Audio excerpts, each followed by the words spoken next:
I mean, yeah, I get this is low light as hell, but there was no need to put the flash on. Anyways, something something, Nintendo 3DS. Hello and welcome to a new segment I'd like to call The End of an Era. The premise of this show is pretty simple. I dissect the history of hardware and software that was the last of its kind, while sharing my memories with it along the way. In this inaugural episode, we'll be taking a look at what might be Nintendo's final, fully featured handheld console, and the final hurrah of the Nintendo DS line, the Nintendo 3DS. Let's get started. Let's set the scene. In 2004, Nintendo launched the DS, a so-called third pillar to their hardware lineup, alongside the GameCube and GBA. Yeah, no. Well, it took a while. The DS took off far beyond what gamers and Nintendo expected, far outselling the GBA just within its first couple years on the market. The sales were only compounded with the launch of the DS Lite in 2006. The line was riding high, and with the release of the more Wii-like DSi in 2008, with an XL model coming in 2009, fans had more than enough to be satiated for a long time. And then Nintendo pulled a Nintendo. In March 2010, Nintendo revealed the Nintendo 3DS, albeit in name and concept only. It was a successor to the DS line, with an obvious emphasis on stereoscopic, glasses-free 3D. Boy, wouldn't it be nice to capture that on camera, huh? Nintendo had experimented with 3D for a while, see the Virtual Boy and Famicom 3D system, neither of which I own. But it seems with the 3DS they had finally gotten it to work well enough to make it the full focus of a system. Again, shh, the Virtual Boy didn't really happen, okay? The system would make its first formal appearance at E3 2010, with a launch in early 2011. People at E3 were impressed with the visuals and increased power, but it wasn't an instant win. They revealed quite a few solid games, with Mario Kart 7, Ocarina of Time, and Star Fox 3D, and a new Animal Crossing being the headliners, but they weren't given dates or any concrete information. All we knew was that they existed. The system basically only had the 3D gimmick to sell. From E3 to launch, not a ton was revealed except for the price. At $249.99 US, many gamers opted to balk hard, especially considering the lackluster launch lineup and lack of good software in the months after. As one would expect, the system launched to lackluster sales and reviews. People praised the 3D effect improved online and the backwards compatibility, but criticized the lack of quality software. Aside from Pilotling's Resort and maybe Nintendogs plus Cats, the system didn't have much to offer to potential buyers at all. Here, it's a Nintendo 3DS. Oh my gosh, I can't wait to play Asphalt 3D, a mobile game spin-off. How awesome! How much? $250. Go fuck yourself. It shouldn't be a surprise that Nintendo slashed the price quickly in an attempt to save a system that seemed doomed for handheld. After only 4 months on the market, the system's price was dropped from $250 to just $170. At that point, the system still didn't have a ton of hard-hitting titles. Ocarina of Time's 3D remake had come out a month prior to the price cut and was selling decently well, but aside from that, the summer lineup was lacking beyond belief. While the summer had games like Deus Ex, Human Revolution, Gears of War 3 on other consoles, Nintendo got Pac-Man and Galaga Dimensions and Deca Sports Extreme. Did you know there was another Deca Sports game after the Wii? I didn't. The software drought was real, however, not all was lost. Nintendo still had 2 games slated for release that could change everything. I'm sure you've all heard the tale of how Mario 3D Land and Mario Kart 7 saved the 3DS from certain doom, but it's worth repeating. These 2 games releasing within a month of each other skyrocketed interest in the 3DS and led to a huge uptick in sales during the holiday season. 3D Land was a well-made Mario platformer, albeit nothing terribly special, and Mario Kart 7 was a good boost to the foundation laid by Wii a few years prior. These games weren't going to light the world on fire, but they were exactly what the 3DS needed. The system wasn't quite out of the running yet. It's now 2012, and things were still going pretty well for the 3DS. However, Nintendo as a whole was experiencing their fair share of issues. Back at E3 2011, the befuddling reveal of the Wii U took up a lot of the attention leading up to E3 2012. Not a ton came out for the 3DS, as it was clear Nintendo was prioritizing their new home console, which many saw as a sinking ship. The system's initial reveal was so bad that at E3 2012, Nintendo placed a large focus on clarifying some of the Wii U's features, effectively re-revealing it. Maybe when you revealed the console in the first place, you should have done that. You know, just a thought. The Wii U was really the main focus for Nintendo in 2012, and their year-old handheld really didn't get a ton of love as a result. Outside of a new console revision being a new XL-sized model like the DSi, the only big releases this year from Nintendo were Kid Icarus Uprising, an awesome return of the series that we need to see on modern Switch consoles, please and thank you, New Super Mario Bros. 2, a not awesome return of a series, and Mario Tennis Open. Clearly, every developer at Nintendo was on deck trying to salvage the Wii U, but this video isn't about the Wii U, so I'm gonna shut the fuck up about it now. We're gonna skip ahead a bit to 2013, as that's when the 3DS really began to make itself a console worth owning. It wasn't exactly like Nintendo had any other options, as the Wii U had already cemented itself as a huge disappointment sales-wise at best. Therefore, Nintendo came out swinging with the 3DS's 2013 lineup.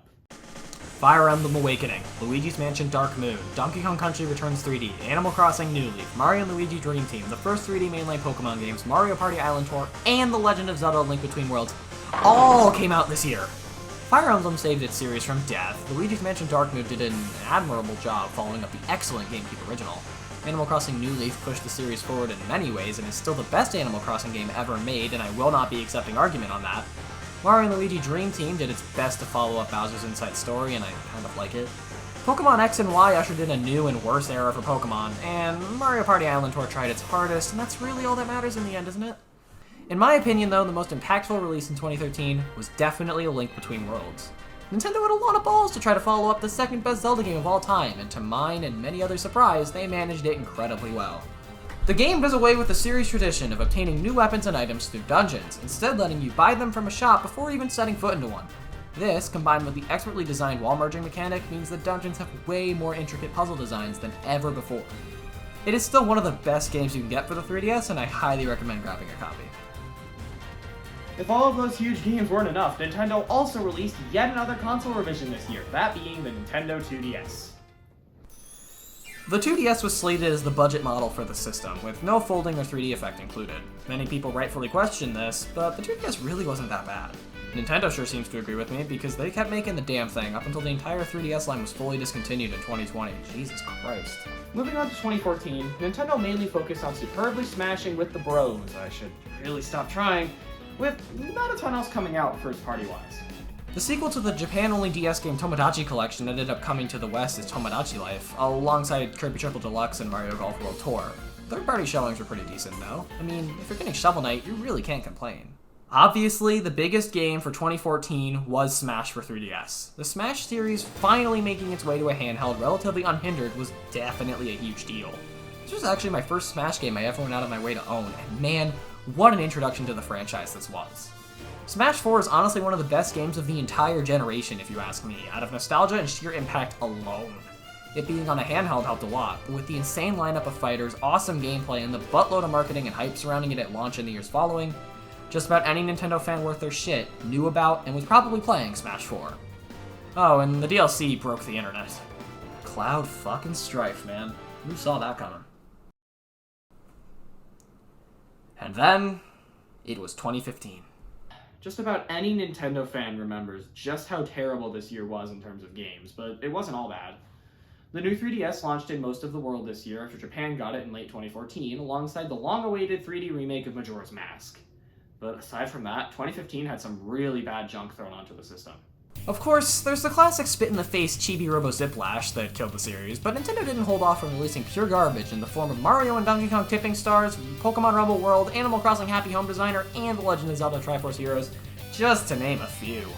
2015 really, really sucked.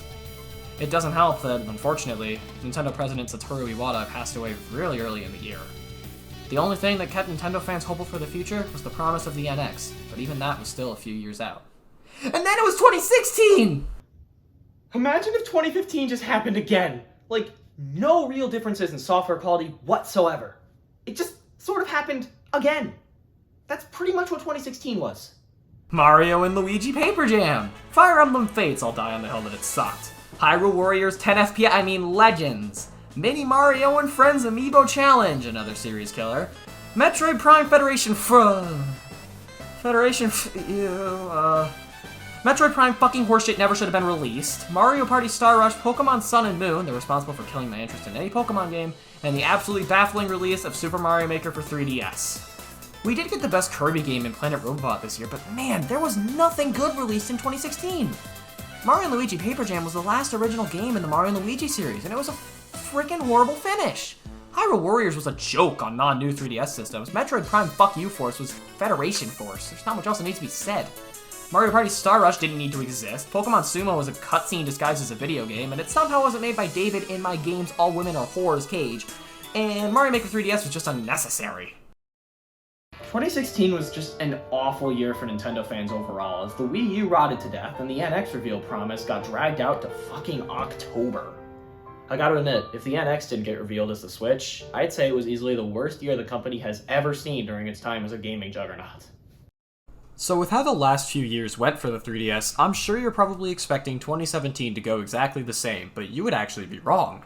Despite the launch of the Switch early in the year, Nintendo took the 3DS and stocked its lineup hard, with quality levels not seen since 2013. Poochie and Yoshi's Woolly World, Fire Emblem Echoes, Ever Oasis, a localization of RPG Maker Fest, Miitopia, Monster Hunter Stories, a good Metroid game, and Samus Returns, and a remake of the first Mario & Luigi headlined in 2017. It wasn't all rosy though, as we got That's Not Pikmin, Hey Pikmin, Pokemon Ultra Sun and Moon being even more of a disappointment, and Mario Party the Top 100 being a mistake. Overall though, it was genuinely impressive how many good games Nintendo was able to pump out for the old 3DS while also releasing insanely quality software for the Switch at the exact same time. Many of these games would have been fantastic on the Switch too, but none of them really felt out of place. Well, except for Fire Emblem Warriors. Do you remember Fire Emblem Warriors? Do you remember that it came to the 3DS? Yeah, me neither. Oh, and they shoved out another 3DS revision, the new Nintendo 2DS XL. It was a 2DS with a newer processor, and it folds now. Wow! 2018 was, in my opinion, the last time Nintendo really showed any effort towards the 3DS. A localization of the previously Japan-only adventure game Detective Pikachu, a port of Sushi Striker, a port of Captain Toad from the Wii U, WarioWare Gold, and a remake of the first Luigi's Mansion headlined this year. Some of these games felt really out of place on the system, though. Wow, a new WarioWare? Would love if that was on Switch. The fans' consensus was clear. The 3DS wasn't exactly what people wanted to play games on anymore. And with the smashing success of the Switch, it's clear why the software lineup wound down after 2018. Games still released for the system in 2019, mainly a remake of Mario & Luigi Bowser's Inside Story, the final game Alpha Dream would ever make, and Kirby's Extra Epic Yarn, but clearly Nintendo had fully shifted its focus to the Switch, and perhaps rightfully so. The new 2DS, new 3DS, and original 2DS will continue to be produced until mid-2020, when it was announced that the system would be formally discontinued. And this brings us to 2022, where randomly one night on Twitter, it was over. On February 15th, Nintendo announced their plans to close the 3DS and Wii U eShops in 2023. This was obviously going to happen at some point in time, but I don't think any of us expected it this soon. Nintendo was more than happy to take a jab at fans voicing concern over the lack of Virtual Console, though. Yes, Nintendo, that's right! When the customer disagrees with your current business model, phrase it like a taunt and show that you actually don't give a shit. I'm sure that'll go over fantastically well. And oh boy, it did not. I know this is fairly off topic from this video, but it's worth mentioning how provocative and diminishingly this is worded. Nobody bought their bullshit, and Nintendo ended up deleting this from their announcement post on the support website. And now, it's time for a dramatic slideshow of reactions, because I'm never gonna get another opportunity to do this.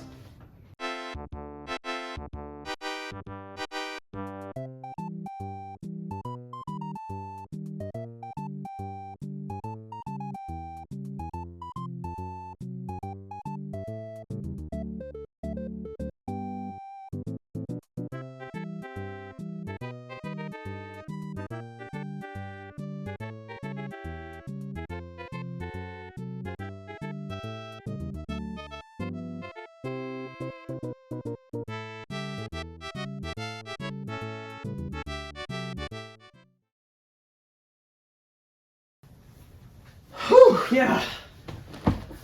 That was refreshing.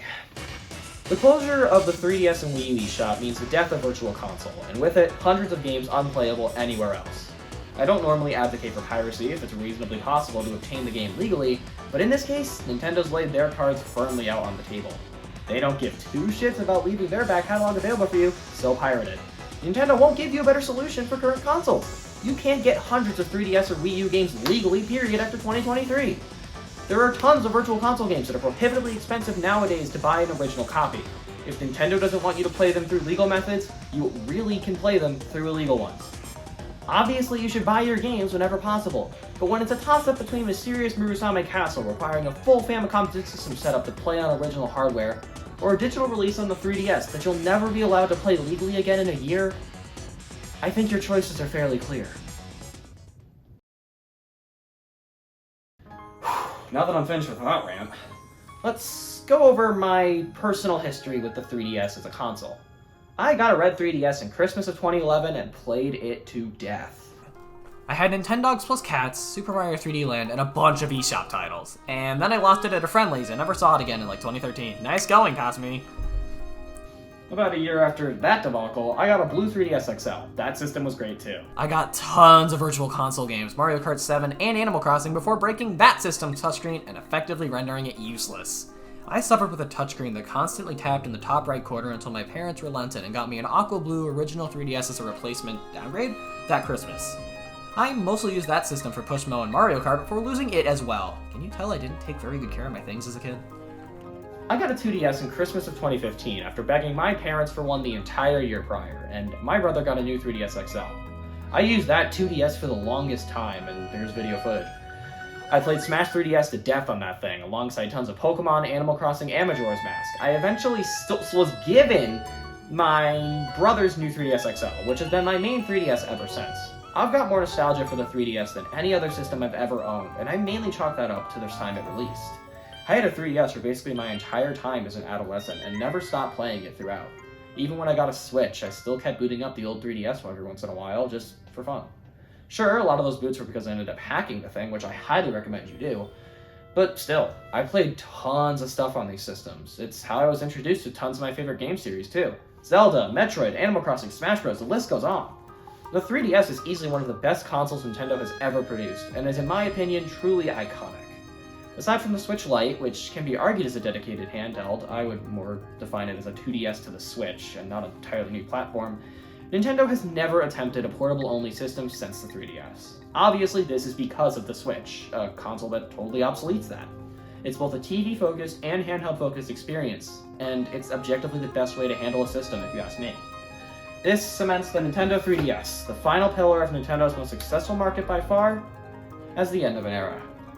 Thanks for watching, and feel free to let me know what you might want to see me cover next.